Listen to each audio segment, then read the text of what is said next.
Hi, welcome, Ming. It's such a pleasure to have you here. After all these years, I don't know. Do I call you Ming or do I call you Ming-Na? For the majority of my career in life, I've just had people call me Ming. But because there's still such a inconsistency of people understanding my very simple three-syllabic name, I have, I don't know why. So I have had people start calling me Ming-Na, just so that they Okay. know that that is my first name, as opposed to that I'm not Ms. Na Wen. Um, it's odd, and I'm hoping that with time, That little hyphen between patience. Ming and Na should be the Yeah, uh, like Anne Margaret had it. She was yeah. just Well, known as there Anne you go. Margaret. There you You know, go. Yeah. one of the really fun things about doing this podcast is that I get to know much more about people that I think I know something about. And Mm. boy, did that happen with you. You have done so much, and my producers have been banging on me to try to make these about 40 minutes, and I'm hoping we can stay within that kind of a framework. But your career has just been so extraordinary, starting where, Ming-Na? Uh, uh, Yeah, it's like where did Ming-Na, like Madonna, Ming-Na. yeah, we used to, It's it's we used to sing for you, Ming-Na, sweet chariot. yeah. Where did the dream of a creative life begin? Number one, I'm flattered and appreciate, that you're stating that I've had an extraordinary career. It's funny. Maybe it's just the masochistic, sadistic artist in me that never feel like I have achieved the level of success or whatever that I've been hoping and wanting to achieve. And so I still strive for it. And maybe that is my motivation. But I Yes. really appreciate you saying that. I was just honored and grateful that you wanted to have a chat with me, and makes me feel relevant still. It's nice. Boy, am I familiar with the concept of wanting to feel relevant. Yeah, yeah, it's everlasting, I think. Yeah. This ambition, this desire is like, uh, And the ambition that you're talking about, that there's always something else to accomplish, to achieve. And that's right. really the thrust of what Right for the Roll, the podcast, is about. We want to talk Mm, to people about how you adjust as mm, you change, yeah, and your goals change. But one of the things that I noticed about you is that you've done everything when the opportunity arose, not right. because of a big change in you. And I'm not flattering you exactly, but you still look, like a little melanin in your skin tone. It is an advantage. It But is. if you told me you were 45, I would believe you completely. Thank Um, you. you Yes. know, Yeah, I'm sorry if I diverted from your question. oh, I had not to at all. do that. But, yeah, the career I've been really grateful for, because this is my passion, this is my dream, this is something that that I went to school for, that I trained for, and, that doesn't guarantee you No. having a career in acting or in the entertainment business in general. So, being Asian, being a woman, it was a constant battle to get roles. And I think when I started, there were definitely very few roles. And so you sort of And have if I can interrupt you for just a second to say, and when you were a kid, there Mhm. were no Asian Americans or Asians in the entertainment business that you could see that would, that could give you the idea that it could be you. Right, there were a few, like Mrs. Livingston in The Incredible Hulk with, she was one, or Pat Morita, in Yeah. Happy Days as Arnold. There were few and far between, for sure. There was, that film Flower Drum Song that would occasionally play on TV. And the wonderful thing, Nancy Kwan, she got to play my mother on ER, which was sort of Yes. like a full circle moment for me.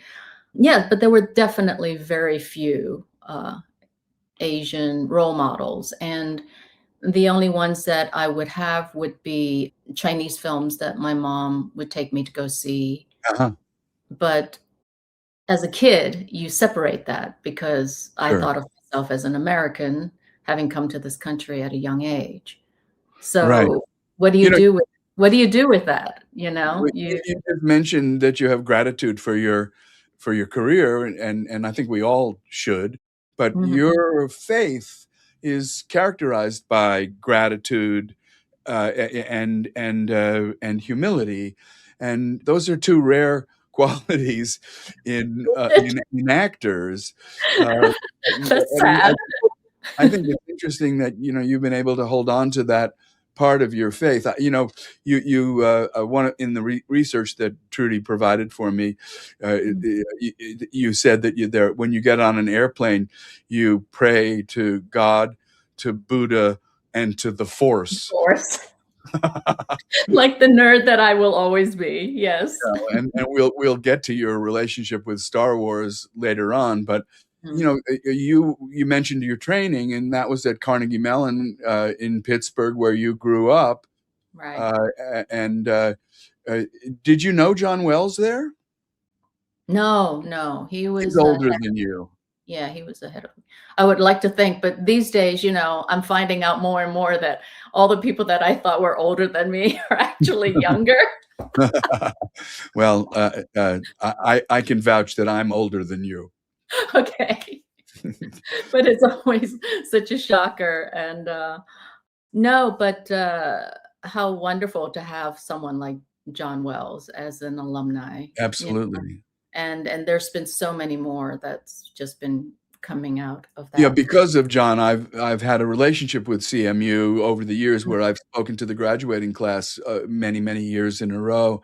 yeah. And it's been when you got to CMU, Carnegie Mellon University, what was the diversity like in your class? Well, I think, there was me, the only Asian, for a while, apparently, at that university. There was, a couple of, Black Blair Underwood being one. Oh, right.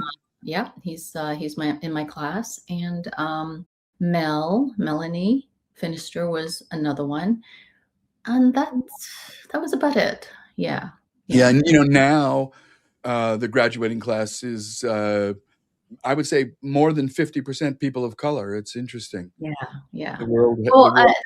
that for me is progress, Yeah, because absolutely. especially being Chinese, growing up, my parents were not very supportive of us going into the arts. Yeah. And, it's like a great hobby, but it's not a career. And my mother often had looked down on entertainment or being an actor because there were so many negative stereotypes and images of, the Yeah. casting couch, John.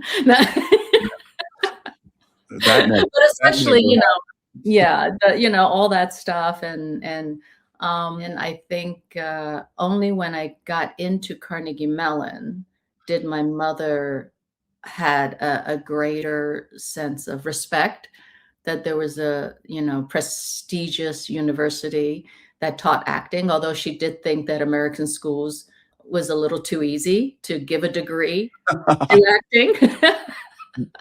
That's interesting, because later on, in the research, and I'm gonna jump to it now, you got to play, a mother, Mm, and, you played against the sort of tiger mom stereotype, or archetype, and that was important to you to sort of bust the myth of the Asian, overbearing influence. yeah, I try, because sometimes you can't go too much against the writing or the script, but I definitely you're talking about Karate Kid Legends, right? My Yes, most exactly, recent correct. role. Um, but I had a lovely conversation with Jonathan, the director, about it. And one of the things that appealed to me when we had our conversation is that, well, number one, he totally agreed that she shouldn't have an accent. She's world traveled, she's world educated. My mother-in-law, who's in her 80s, didn't have an accent. She's Chinese. So that was something that was important to me, just so that it creates a more multicultural, international feel for the role. And she starts off seeming very stern, but little by little, you understand that it's out of fear rather than out of this stereotypical tiger mom Yeah. approach to the character. Yeah. Can I jump over to ER? Of course, I love it. Good, me too. Yeah. It's wonderful that ER has had such a resurgence. I Yeah. I just did a video for a friend of mine who has a coworker's son who's only 10, and he's a huge fan of ER. So he Wow. was very excited when he found out that my friend knew me. So I did a quick little video saying hi to him, and Uh-huh. how wonderful. Thanks to The Pit, I would have to say. Yeah, No, absolutely, which is a yeah, fantastic show. When you amazing. when you were a young person and you were first moved to Queens and then to Pittsburgh, and Mhm. you were wanting to be seen as an American, you at a certain point took on two very American girls' names. What were they? They were Maggie for Anne Margaret.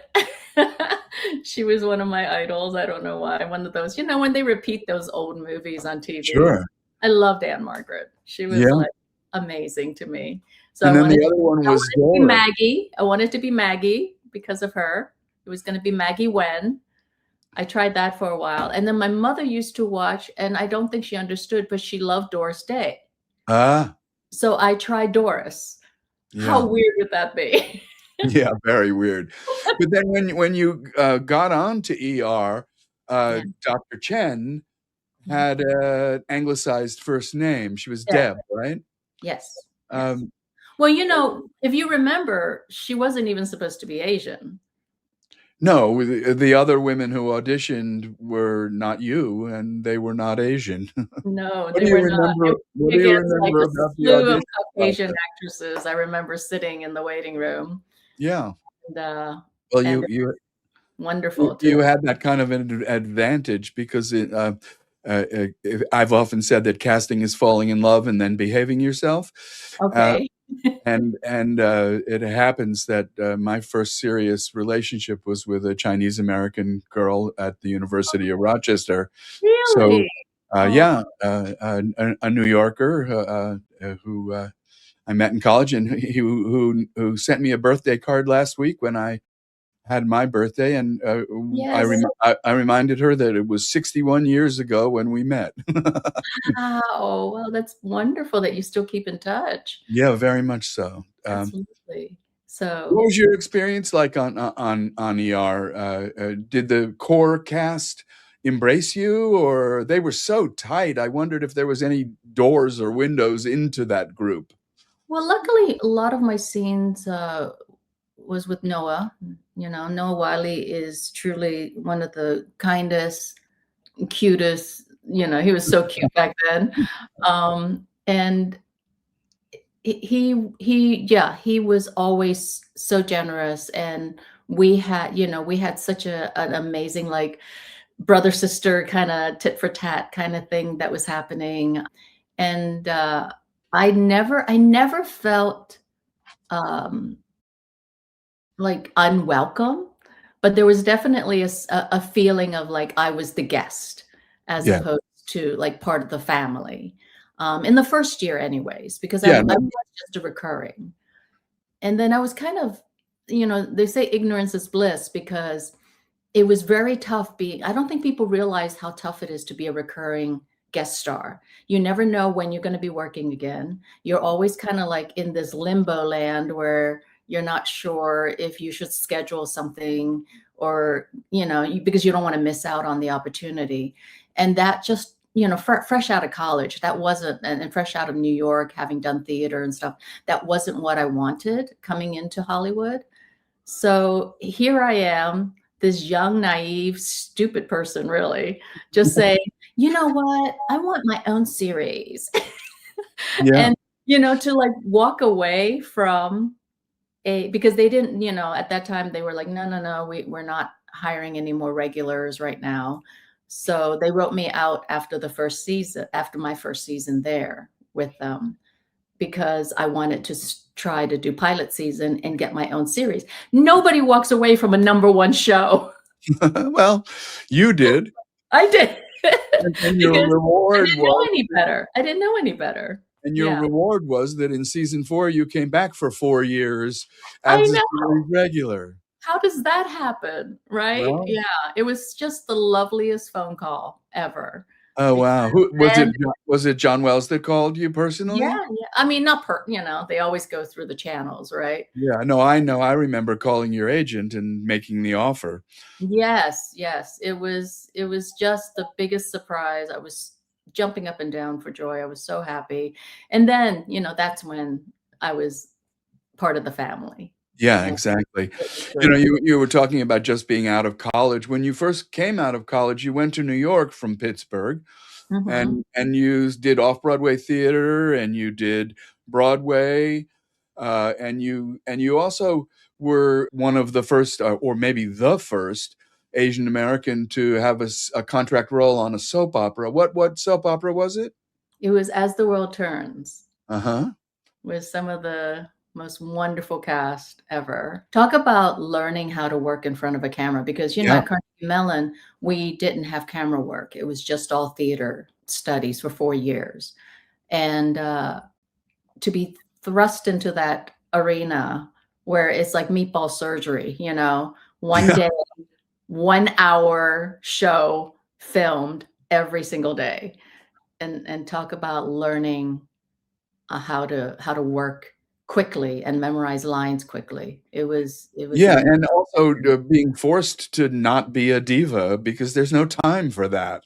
No, no, not at all. Yeah, Yeah. And then yeah. I also know one of your early jobs was on Mister Rogers' Neighborhood. Yes. What did you play? I played King Friday's trumpeter, one of I had a page boy haircut, a wig, and so did my classmates. There were, 2 other Melanie was one of them, and, yeah, they came to our school to ask if there are people that would like to be part of Mr. Rogers for the Oh, show, wow. and they picked the 3 of us, and, that's the other thing about Mr. Rogers. He was truly, talk about being diverse and, thinking about inclusivity. It was me and Melanie, who is Black, and, a Caucasian. Like, we were the 3 trumpeters for King Yes. Friday. You were the precursors of the Mod Squad. That's right. Yeah, he was exactly what you see on TV, And, you know? that brings me to how did diversity start to grow on film and television sets? And I think the answer was when writers and directors and showrunners of color began to be able to tell their stories Right. that diversified the cast. And, Yeah. and, Well, I that, don't know if you remember, John, but back in what was it, the late '80s, early '90s, they had this thing called colorblind casting. yeah, Yeah, ridiculous. whatever the heck that meant. But it did help, because it Yeah, did, like, make the casting people try to think outside of the box yeah, whenever they read the absolutely. script. But I it's true. Everyone behind the camera, the writers, the directors, they really help to Yeah. Well, create. and that happened in the theater with David Henry Hwang, Yeah, and when brings me to, one of the great things that you got a chance to do, which is Amy Tan's The Joy Luck Club. yeah. How did that come about? I remember reading that you said you knew you wanted to be a part of it and you didn't care what part, but then you got a really good part. Yeah. Um, you have to leave it to fate, I guess, or what you put out there.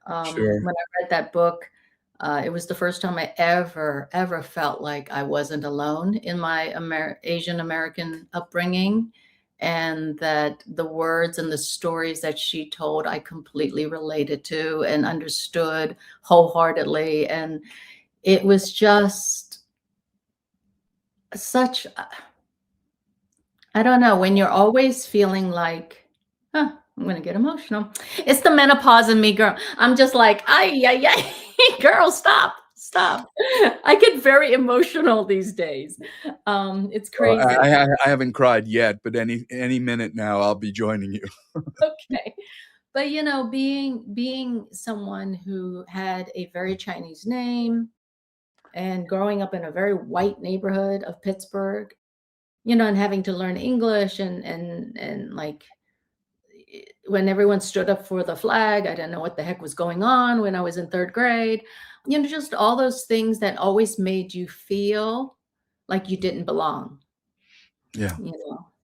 And then to have a book come along that says someone else experienced what you experienced.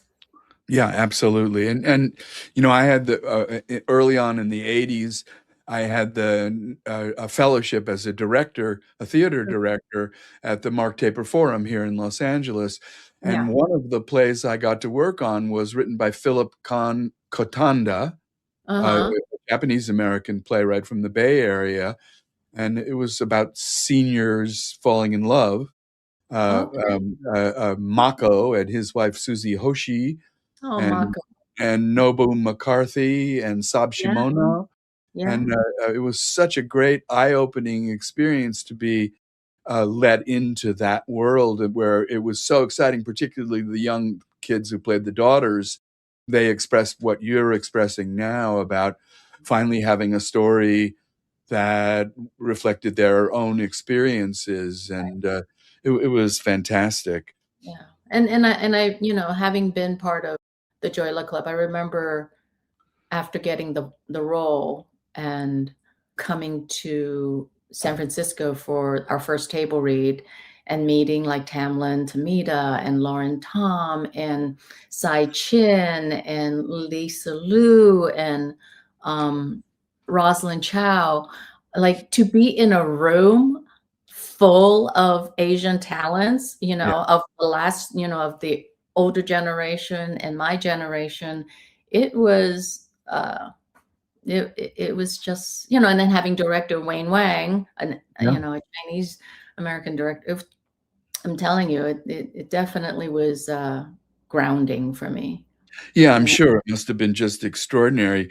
And then I think one of the most adorable things about you is that you needed a ride to the opening night of the Joy yeah, Luck Club, and because I someone didn't know to ask my agent to ask someone for a car service.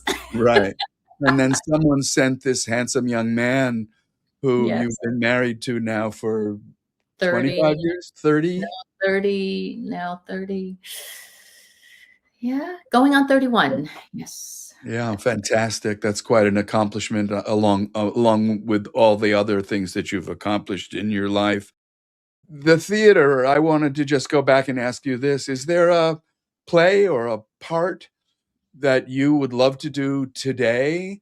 Maybe one that wasn't written for an Asian American woman? Maybe, I don't know. Do you want to play Who's Afraid of Virginia Woolf? I doubt it, but Why not? what what You know, might I'm a sap for romantic comedies, uh and I would love to, like, actually, I'm so into the Chinese dramas these days because they're so innocent when it comes to their love storytelling, and it's so romantic. Like, I would love to produce something that is along those lines of a romantic comedy, but just full of romance and innocence. I well, would, um, that's great. I'm already you buying know a what? ticket. I must be getting old. I'm tired of people like stripping down butt naked and having sex the first 5 minutes I meet the characters, John. I really am. Every freaking show seems to be about that these days. Yeah, So I completely yeah. As if that was true in life. Uh, um, so then you went on to Disney and the Yes, Mulan, and you became the first Asian American Disney princess, and you got an Annie Award. I'm not sure I know what that is, but that was the beginning. that is like the Emmy Oscars for voice actors. Ah, very good. Yes. And so that was the beginning of additional recognition for you. You know, one of the things we like to talk about on Right for the Roll, the podcast, is the way people pivot from one thing to another. But Right. you didn't pivot for any reason other than you had a new opportunity and you cashed it in. You know, you did the Are you theater, saying you did are you saying I'm television. easy? Are you saying I'm easy, John? No, not at all. Uh, I wouldn't know.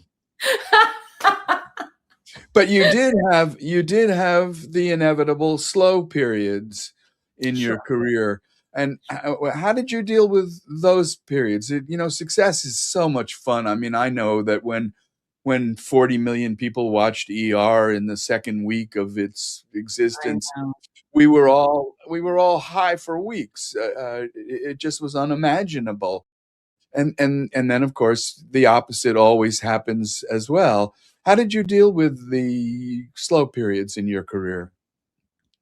Luckily, I think I have a really great balance with family life and just maybe my very Buddhist Zen approach to life, which is Mhm.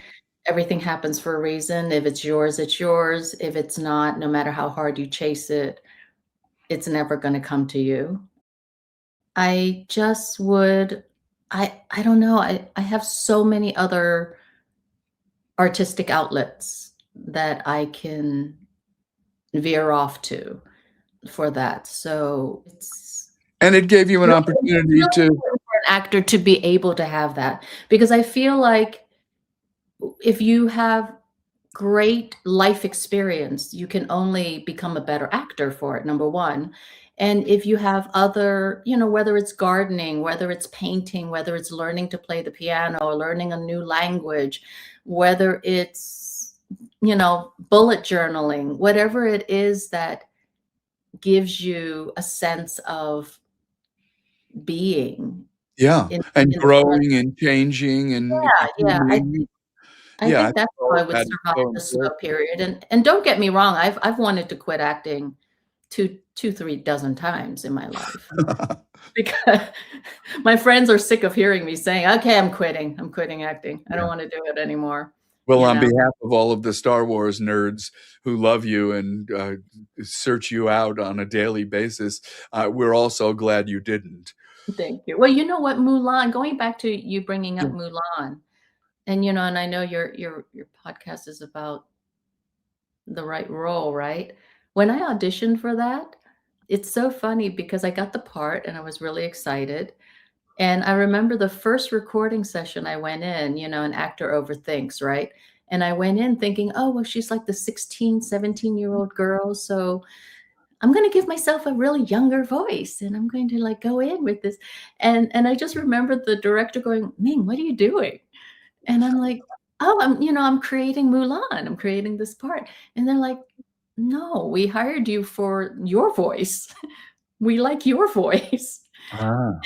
And it was like, "Oh, well, that's easy." That makes it a Well, lot yeah, easier. and then that's a great lesson because Yeah, you're enough, exactly, and more exactly. actors The need to. more authentic you bring to a Yeah, role. Yeah, absolutely. yeah. So And then, well, in my first season of the podcast, I interviewed Sasha Alexander, and uh she talked about how difficult it is to have it all at the same time. yeah. And maybe some of those slow periods gave you an opportunity to concentrate on being a wife and a mother. You have two wonderful children, and this long marriage with somebody who you met in the ultimate meet cute kind of romantic comedy way. Um, Yeah. and I recently saw you posted on your Instagram account when Eric's birthday came up, and you called him your hot hubby or something. After watching all these C dramas, I realized that I married one of those C drama male lead characters, you know? It's like, "Oh, I have one at home." Well, that's great. Yeah, yeah. It's funny because years ago, I remember the wonderful Chinese American actor Tai Ma. Oh, yeah. I just worked with him in Oh, really? Vancouver. Well, Yeah, yeah. he wrote an article in a SAG magazine, Screen Actors Uh-huh. Guild magazine, about the hypersexualization of Asian American women and the Mm, and the neutering in the entertainment industry of Asian American men. yeah. And I remember that it had such a profound impact on me that I didn't want to fall into either of those things. Uh, Mm. if But I did got you an opportunity. I mean, you were always so open-minded in your casting and everything. Like, was there ever, like, in the subconscious or just unconscious part of your mind that was even a thing for you? You know, I Or grew had up an awareness that you weren't aware of? I grew up in a progressive household, and Mm, in my memoir, I tell the story about being on a bus all night and singing on the way to the March on Washington in 1964, and getting to the Lincoln Memorial, and with my cousin Judy, and we put a blanket out, and we were right next to the stage. So I was there for Martin Luther King Jr.'s speech, "I Had a Dream." Unfortunately, I fell asleep, and I was having a dream when he was talking about You his took it dream. literally. Yeah, Yeah. quite literally. But the progressive agenda about integration and about all of that stuff was very important to me, and I'm very proud of the fact that, we cast a lot of people of color on ER, Yeah. and before that in roles that they didn't normally get to play, that's an achievement of mine Well, I set I'm out grateful for it. to do. I'm certainly very grateful for it, Well, because, you that's one of the most, fun roles, and I then speaking of the Asian American prototypes, you became an action hero in the yes. Marvel stuff in your 40s. And Gosh, closer to my 50s. wow! And you did your own stunts But I mostly? looked 30s. Yes, you did. That's another thing that's interesting because unfortunately with IMDb and the internet, you can't hide your age anymore. No. And that is, I feel like at my age now, it is more difficult because unlike men who can be pot-bellied and bald and still get a young wife or girlfriend in a role or get a role, Yeah. like, I feel like at my age now, because I don't look my age, I'm competing with real 40, 50-year-old women, and it's tougher to get the roles, you Yeah, know? I completely, and And I'm grateful that you didn't say pot-bellied and gray-haired men, you said bald. I appreciate that, thank you. but no, I mean that. It's sort of, an interesting arena that now I have to kinda, like, either overcome or just that if somebody wants to work with me and Yeah. is willing to not look at the age as a factor and just look at the face instead. Yeah, and Um, it's only a factor if it's a crucial element of the story. If it's not, then it shouldn't be an issue. On the Star Wars show, your character was supposed to die in the first episode, but then because they fell in love with you, you didn't, and yeah, that's a great tradition in television. yeah, Juliana was supposed to die in the pilot of right, ER, and that's right. two of the characters in Hill Street Blues, one of which was a Carnegie Mellon graduate, Charlie Hayde. Yeah, Uh, he came to visit us when I was there, when I was he attending was school there. supposed to die along with Mike Warren in the Oh, pilot of Hill Street, and they didn't because they tested so well. So ah. I'm glad you were resurrected and lived. Yes, I am too, because, you know, And it was, it was a dream role of a lifetime. I've been manifesting and wanting to be in a Star Wars project since I was a little girl, and when it happened, I was so sad that it was only one episode. And at that time, we didn't know what Mandalorian was. We didn't know that it was going to blow up to be such a big series. And but I did, just getting the chance to work with Jon Favreau and Dave Filoni. Oh, who, by the way, Dave Filoni actually, we found out later that we went to the same high school.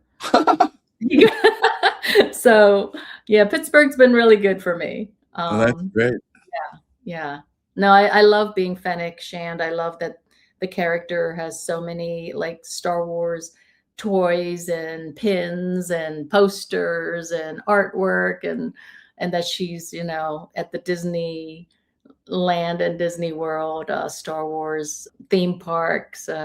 It's wild. It's really wild. And Yeah, you can appear at Star Wars events for the rest of your life if you want to. true. Yeah. True. Yeah.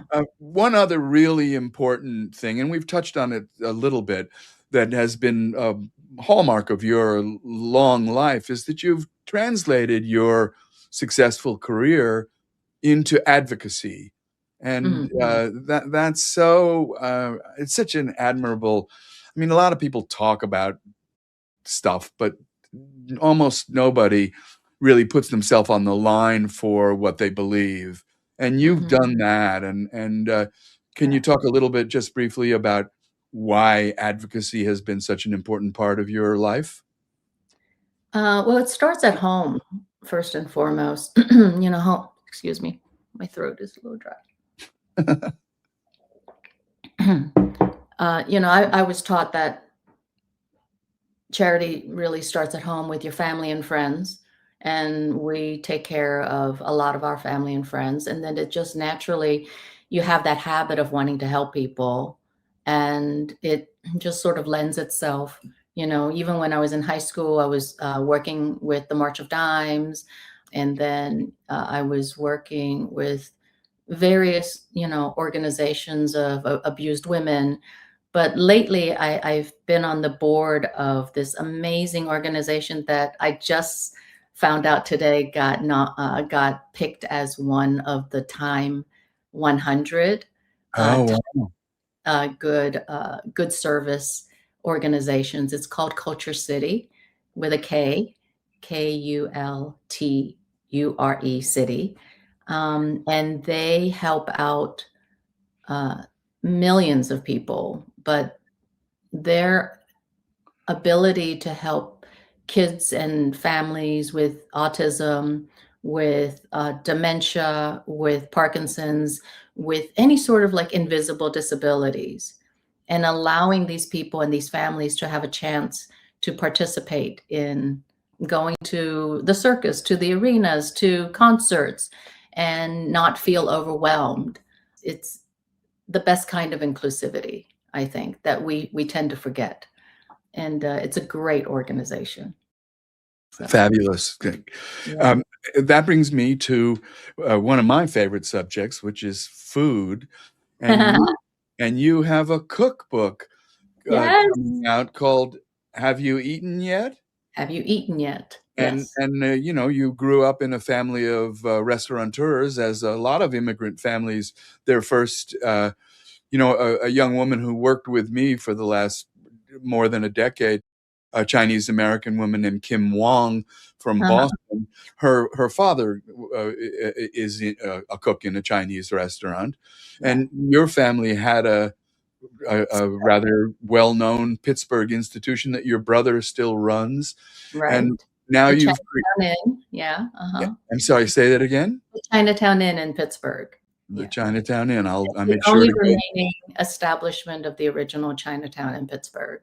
Oh wow! How Yeah. and the cookbook is a project you've been working on now for quite a while, For and 3 years. Yeah. I didn't realize how long it took to make a cookbook. But, is it the I recipe? don't measure anything, right? I Yeah. don't know. Do you cook? Do you cook? I do cook, Yeah, you know. so, if you really cook, you don't measure everything out like you No. would baking or something, and I feel it's controlling of the recipe to make me wanna follow the directions. that's I've right. always I've always preferred to do it my way. Exactly. So, with a cookbook, what's so great is that you do have that guideline and that inspiration when you have it. But for me, because I wanted to make sure that every recipe is exact, I literally spent months and months and months just measuring. I have like 65, 70 recipes in the cookbook Oh, and wow. measure out every single one goes against everything I believe in cooking. It was so much work. But I'm very proud of it, Well, and I would like a copy of it. okay, well, this is a facsimile, but there it is. Oh, wow. That's a facsimile. It's gonna be hardcover, and yes, you will definitely get a copy, John. I would Thank love to you. have you one. Yes. Then the thing that my producer, Trudy Roth, said I was completely obsessed with, I also saw on your Instagram that you have recently sold Sting-Na. Oh, I And know. My would you baby. what what made you need to sell it? Well, It's, first of all, what is Sting-Na? Sting-Na was my nickname in college because I was obsessed with Sting. Come on, who Oh, would be? Like, I love the Police, but then I also loved his solo career. I used to have like a massive poster of him in my bedroom. Like, yeah. It's amazing that I ended up with a Chinese guy for a husband because I was only into, the the white dudes. well, there you go. But Growing up in what Mount kind of Lebanon, there weren't a lot of Asians to choose from, so what it's kind of a surprising. car was it? It was a Corvette Stingray, and it was already like 11 years old, and we weren't driving it as much, and that kind of car needs to be driven, and it Uh-huh. had very low mileage, and I thought it was time because, we have like 2 aging moms, and it's just such an impractical car to have around. So I thought it just deserved a better owner. Well, I know, it's like giving away your baby. But that's very generous of you. Um, I always conclude these interviews. My mom, when I was a kid, used to play a little game with me where Mm, she said, "Hey, Johnny, describe yourself in 3 words." And mm. I was quite secure in my identity. I said, "I'm me, I'm Johnny, and I'm a boy." Ming-Na, what are 3 words that you would use to describe yourself? Oh gosh. I'm Chinese, I'm an introvert, and I'm goofy. Well, and you are also an enormous pleasure to get to know, and Oh, thank you so much for being here today. yes, yes. Well, I hope we get to talk some more, outside of the podcast because, it's really lovely, like, reconnecting. Oh, And well, maybe over a Chinese meal that I cook out of one of your recipes. absolutely, yes, yes.